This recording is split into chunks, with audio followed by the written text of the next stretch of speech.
Sahabat-sahabat Dupa Binja yang terkasih, selamat bertemu kembali dalam Inspirasi Mingguan. Saya, Diakon Eki Junaidin OCD, akan kembali mengantar kita untuk merenungkan firman Tuhan dalam Minggu Advent yang keempat ini. Marilah kita mengawali permenungan kita dengan mengundang Tuhan untuk hadir bersama kita. Dalam nama Bapa dan Putra dan Roh Kudus. Amin. Semoga Tuhan beserta kita sekarang dan selama-lamanya. Inilah Injil Tuhan kita Yesus Kristus menurut Matius. Bab 1 ayat 18 sampai 25. Kelahiran Yesus Kristus seperti berikut. Pada waktu Maria ibunya bertunangan dengan Yusuf, ternyata ia mengandung dari Roh Kudus sebelum mereka hidup sebagai suami istri. Karena Yusuf suaminya, seorang yang tulus hati dan tidak mau mencemarkan nama istrinya di muka umum, ia bermaksud menceraikannya dengan diam-diam. Tetapi ketika ia mempertimbangkan maksud itu, malaikat Tuhan nampak kepadanya dalam mimpi dan berkata, "Yusuf, anak Daud, janganlah engkau takut mengambil Maria sebagai istrimu, sebab anak yang di dalam kandungannya adalah dari Roh Kudus. Ia akan melahirkan anak laki-laki, dan engkau akan menamakan dia Yesus, karena dialah yang akan menyelamatkan umatnya dari dosa mereka." Hal itu terjadi supaya genaplah yang difirmankan Tuhan oleh Nabi. Sesungguhnya anak darah itu akan mengandung dan melahirkan seorang anak laki-laki, dan mereka akan menamakan dia Immanuel, yang berarti Allah menyertai kita.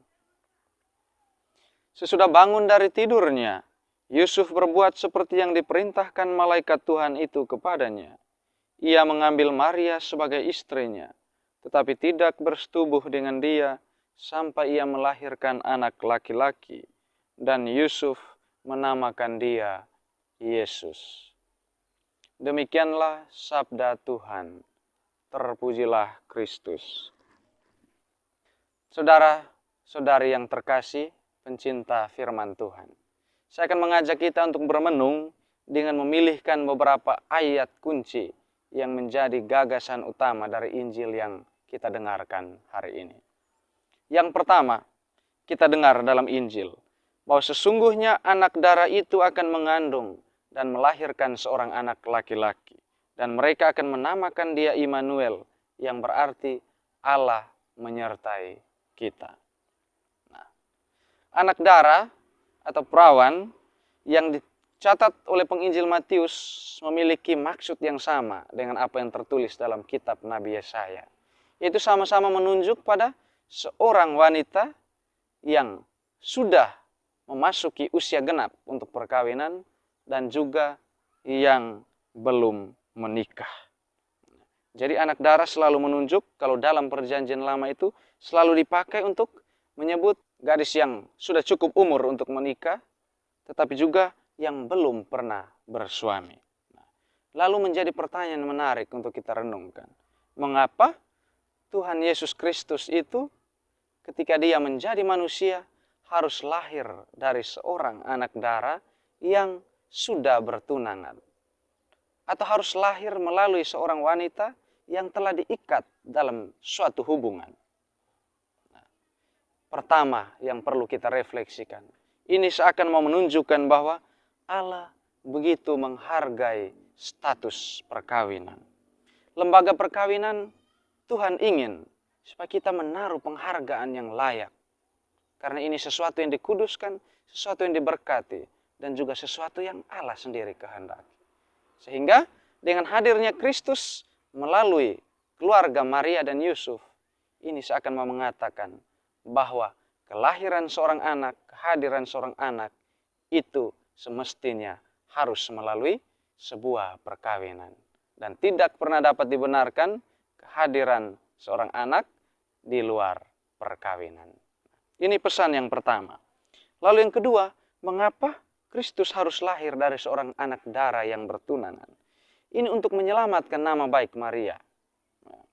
bahwa kehamilan Maria yang terjadi di luar pemahaman manusia, Maria dikandung dari Roh Kudus, ini adalah sesuatu yang sulit untuk dipahami oleh manusia pada umumnya.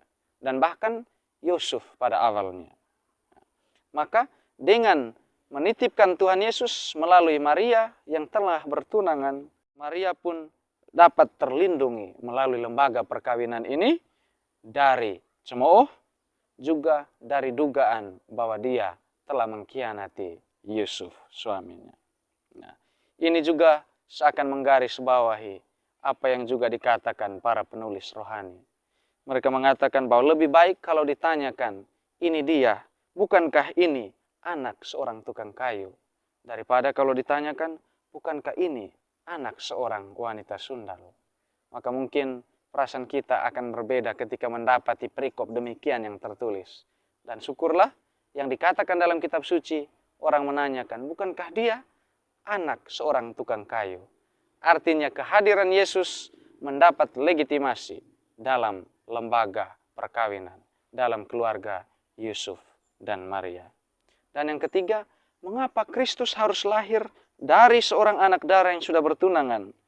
Ini agar supaya Maria, perawan yang terberkati itu, mempunyai seorang pembimbing di masa mudanya.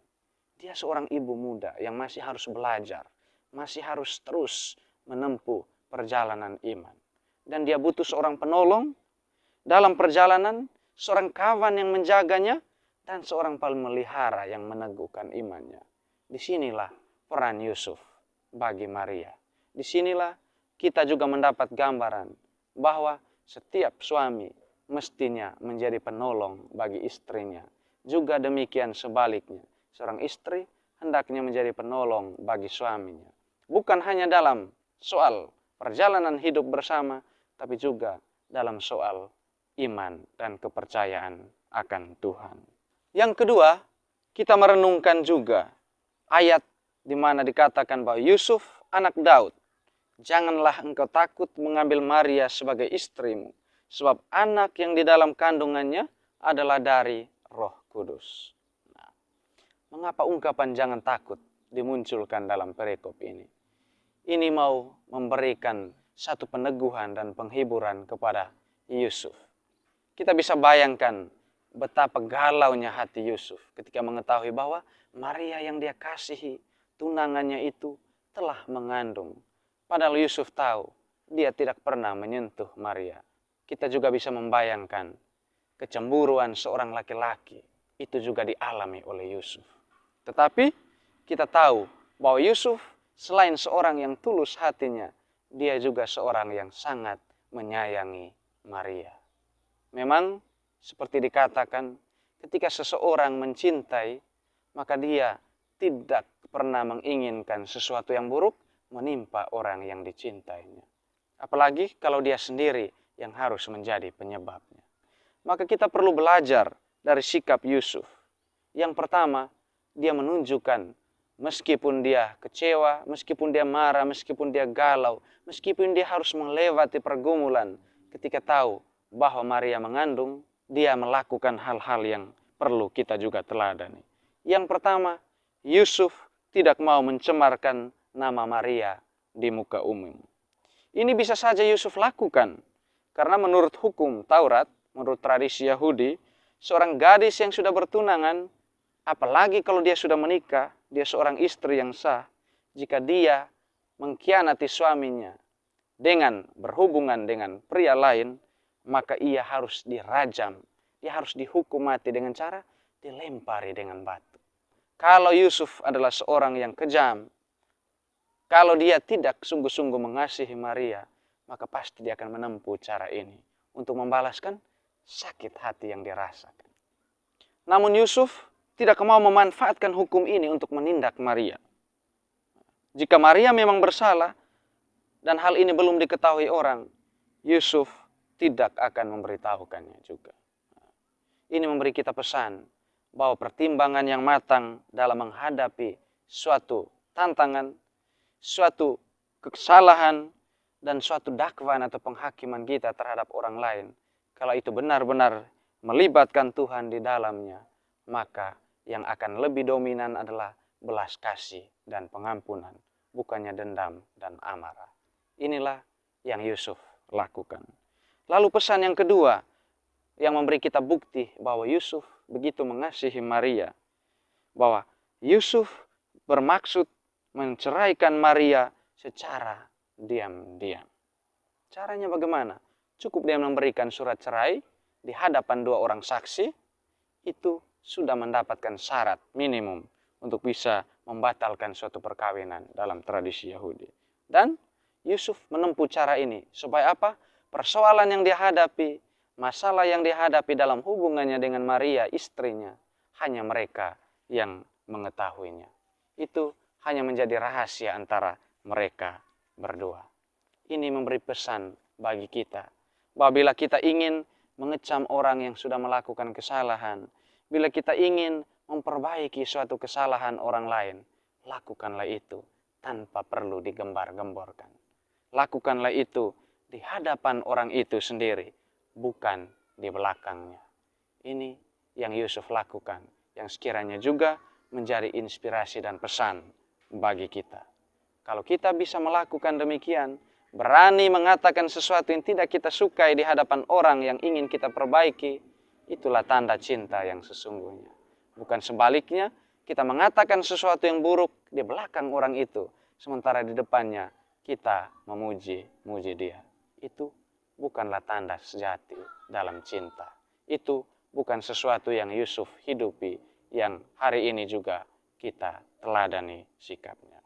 Akhirnya, sebuah ayat penutup, kita mendapat pesan dari ketaatan Yusuf akan perintah Tuhan. Sesudah bangun dari tidurnya, Yusuf berbuat seperti yang diperintahkan malaikat Tuhan itu kepadanya. Ia mengambil Maria sebagai istrinya. Jadi kita mendapat alur yang baik dalam Injil ini. Yang pertama, Maria dikabarkan mengandung dari Roh Kudus. Lalu Yusuf ketika mengetahui itu, dia belum bisa memahami semuanya. Dia tentu memiliki perasaan kekecewaan, marah, dan bahkan mungkin putus harapan dalam hubungannya dengan Maria. Tetapi pada akhirnya Yusuf mendapat keyakinan setelah malaikat menampakkan diri kepadanya bahwa Maria akan mengandung anak Allah. Maria akan menjadi ibu dari Tuhan Yesus Kristus. Nah, ini membuat Yusuf melakukan atau memutuskan tanpa menunda-nunda, bahkan tanpa ada bantahan. Dia merasa yakin setelah Tuhan mengatakan apa yang menjadi kehendaknya di dalam hidupnya. Ini juga memberi pesan bagi kita. Mungkin di zaman sekarang kita tidak lagi mengalami bentuk penglihatan yang seperti Yusuf terima, malaikat Tuhan yang langsung datang dalam mimpinya. Kepada kita pun Tuhan masih memberikan petunjuknya melalui cara-cara yang lain. Bisa saja Tuhan memberikan petunjuknya melalui isyarat-isyarat khusus, melalui hati nurani, melalui permenungan firman Tuhan, melalui orang-orang beriman yang kita percayai, melalui khotbah dan bahkan melalui doa dan permenungan pribadi. Tuhan masih menyampaikan petunjuk-petunjuknya atas persoalan-persoalan kita lewat cara-cara itu. Hanya sekarang, apakah kita mau datang kepada Tuhan dan menceritakan apa yang menjadi pergumulan kita, dan kita mau melibatkan Tuhan dengan memohon petunjuknya ataukah tidak? Sebab ada ungkapan lama yang katakan, bahkan Tuhan pun tidak akan menolong mereka yang tidak mau menolong dirinya sendiri. Bagaimana cara kita menolong diri kita? Bawalah seluruh persoalan kita, bawalah seluruh pergumulan kita ke hadapan Tuhan. Biarkan Tuhan yang menjadi penunjuk jalan untuk kita keluar dari tantangan-tantangan itu. Sebab biasanya dalam persoalan yang besar, di sana ada juga rahmat yang besar. Rahmat yang besar kerap kali menyamar dalam persoalan-persoalan yang juga tidak mudah. Baiklah saudara-saudaraku, marilah kita memohon berkat Tuhan agar kita sungguh-sungguh dimampukan untuk melibatkan Dia dalam keseluruhan hidup kita. Marilah kita berdoa. Allah Bapa yang kekal dan kuasa, kami bersyukur bahwa Engkau berkenan menjadikan Maria, Ibu Tuhan kami, dan Yusuf suaminya sebagai teladan bagi hidup dan keberimanan kami akan Dikau. Kami bersyukur bahwa Engkau berkenan mengajarkan kami untuk senantiasa melibatkan Engkau dalam setiap pergumulan, persoalan, dan tantangan hidup kami. Sebagaimana Yusuf yang mengalami keyakinan bahwa kehendak-Mu sedang terjadi dalam hidupnya, kami pun memohon berkat yang sama ya Tuhan, agar kami pun mampu memahami kehendak-Mu di dalam setiap kehidupan dan pengalaman konkret hidup kami. Demi Kristus Tuhan dan pengantara kami. Amin. Tuhan beserta kita sekarang dan selama-lamanya. Semoga kita sekalian, semua saja yang kita doakan, kita kenangkan, dan kita ingat dalam kesempatan ini senantiasa dilimpahi oleh berkat Allah yang Maha Kuasa, Bapa dan Putra dan Roh Kudus. Amin.